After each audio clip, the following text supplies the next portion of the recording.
അയർലൻഡിൽ നമുക്ക് കിട്ടുന്ന ഒരു 6 മാസത്തെ സമ്മർ ടൈം എന്ന് പറഞ്ഞാൽ നല്ല അടിപൊളിയായിരിക്കും കേട്ടോ. പച്ചക്കറി നമുക്ക് അത്യാവശ്യം നമുക്ക് വേണ്ടതൊക്കെ വീട്ടിൽ തന്നെ സെറ്റാക്കി എടുക്കാം.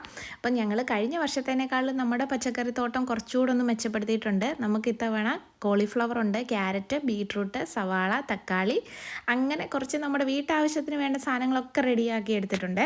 ഈ സ്ലഗിൻ്റെയും സ്നെയിലിൻ്റെയും ഒന്നും ശല്യമില്ലെങ്കിൽ കോളിഫ്ലവറും ക്യാബേജും ഒക്കെ ഇതിൽ നന്നായിട്ട് നമുക്ക് പിടിച്ച് കിട്ടേണ്ടതാണ്.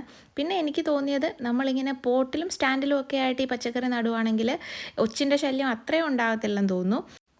അതിനോടൊപ്പം തന്നെ നമുക്ക് കുറച്ച് പൂച്ചെടികളും കൂടെ ഉണ്ട്. ഹൈഡ്രാഞ്ചിയയുടെ പല വെറൈറ്റികളാണ് കേട്ടോ നമ്മുടെ കയ്യിലിപ്പോൾ ഉള്ളത്.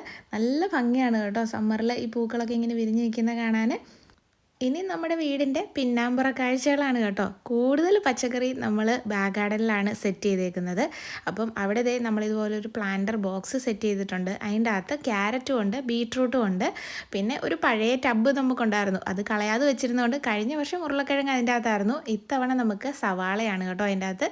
ഞാൻ ആദ്യമായിട്ട് ഒരെണ്ണം പറിച്ച് നോക്കിയതാണ്, അത് സെറ്റായെന്ന് തോന്നുന്നു, അറിയില്ല. പിന്നെ ബീട്രൂട്ട് ഇതേപോലെ ഒരു ബോക്സ് റെഡിയാക്കി ബീട്രൂട്ടും അത്യാവശ്യം നട്ടെടുത്തിട്ടുണ്ട്.